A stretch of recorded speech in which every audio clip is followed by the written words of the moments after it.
Ron is a member of the West Boca Chamber, and he's handled many cases dealing with West Boca residents.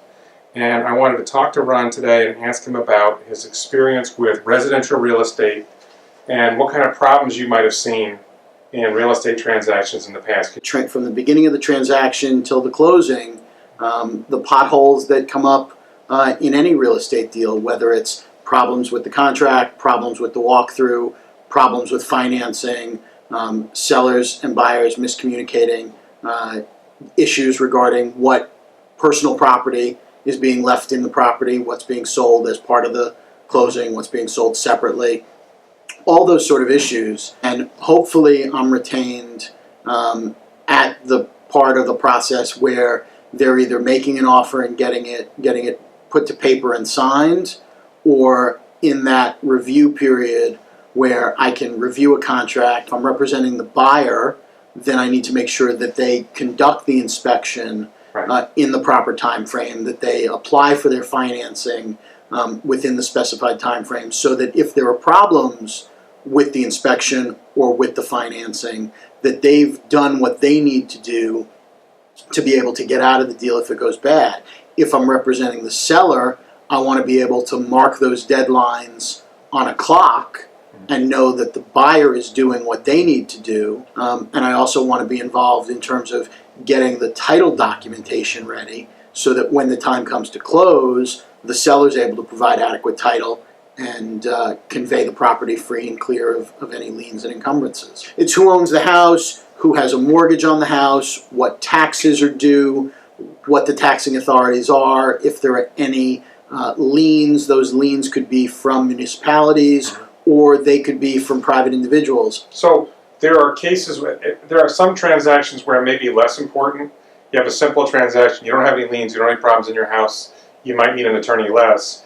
If you've got a bankruptcy in your past, you know you've got some business disputes going on, it might be more important to hire a lawyer in that situation. I think it's absolutely important. What people don't understand about real estate transactions is that down here in Florida, while there's a title agent who will handle the closing, that title agent doesn't represent either side. So the more complex it is, definitely the more need for a lawyer there is. But what my experience has been is that 9 times out of 10, there's always a need for an attorney to do something in a real estate transaction, and the sooner that an attorney is engaged and involved, the easier it is to avoid more pitfalls at the end. Or put it another way, the way I see it, the as-is contract is an easy way out for the buyer who decides he doesn't want the house. He's got, let's say, 10 or 15 days to get an inspection. Maybe it's a shorter window, but he's got a period of time where he can have an inspector come in, and it doesn't matter what the inspector says. Before that inspection period is up, before there's a period of time, the buyer can say, I changed my mind, I want out. Or the inspection said this, I want out. The other side of that is, if they still want the house, they can use that inspection to say, listen, I want these things done, or else I'm getting out. Right. So that's one side of it. So on the buyer side, it's hard to see a downside for a buyer to use the as-is unless they really, really want the house and there's some... And I think with the FAR bar, there can be provisions that the seller's going to have to pay for certain things. The standard FAR bar contract. Correct, yes. So, if I really want the house and there's something wrong, the seller has to pay up to a certain amount to fix certain things. So the other side of that is the seller side. And the seller side, you can tell me what you think about this. If I'm a seller and I know my house has problems, and I don't want to pay for them, then I like the as-is because the buyer either decides he's going to take it or not. And if they walk away, okay, I'm not out of pocket. If I do the FAR bar and they want me to fix stuff and I got to pay for it, all of a sudden, maybe that's not what I wanted. But if I'm a seller with a pristine house, I know my house is in fantastic shape, I know there's not going to be a problem, I don't want my house off the market for 15 days while this guy makes his mind up whether he really wants to buy my house. So from my perspective, if I'm a seller of a really nice house in great condition, I don't like the as-is contract. And I might insist, or if I'm choosing between 2 offers, I might take the one that's not an as-is offer. Does that make sense? No, I agree with you on that. Yeah. And that's a good analysis. So in Florida, we have sort of the default for a real estate agent relationship with the client is what's called transaction broker. And there's another form of relationship called single agent. And maybe, are you comfortable explaining that, or you want me to try to take it? Ask me what... So a transaction broker has not a whole lot of obligations to his customer. I wouldn't even call it a client. It's like, you have to be honest, okay, and you have to get the numbers right. But outside of that, maybe one or two other things, you don't really have any obligations to your customer. It's really more the transaction broker represents the transaction.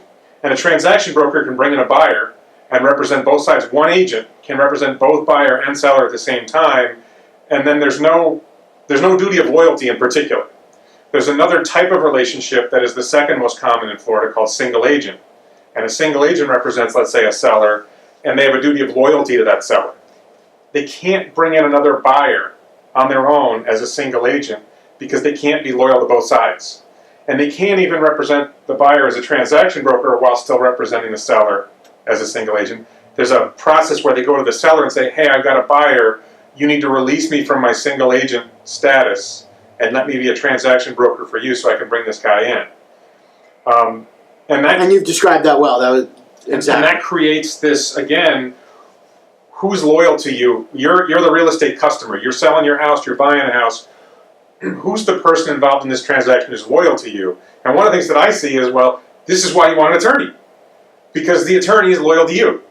The conflict is there. And the real issue, and it's not so much one that I get involved with, but when you've got one real estate agent working both sides of the deal, their goal at the end of the day is to maximize the sale price. Right. And that serves the seller, and it also serves them, right, because it increases their commission. So when you're the buyer, you're essentially sometimes negotiating against yourself, because you don't necessarily know whether there are other offers or whether the offers are really better than yours or whether you're going a little higher than you need to get that purchase done. Right. But the problem is that when you have one realtor doing both sides of that, you don't have anybody saying, you know what, this is really too high, or you don't need to go that high, or you don't need to do that. Whereas if you have somebody representing you as the seller separately, maybe they're able to read the situation. They're not going to get explicit, details from the seller agent anyway, but maybe they're able to read the tea leaves. Maybe they're able to do an analysis of the market and what sales prices have been, or what the square footage price should be, so that you can, estimate what the offer should be at its high end.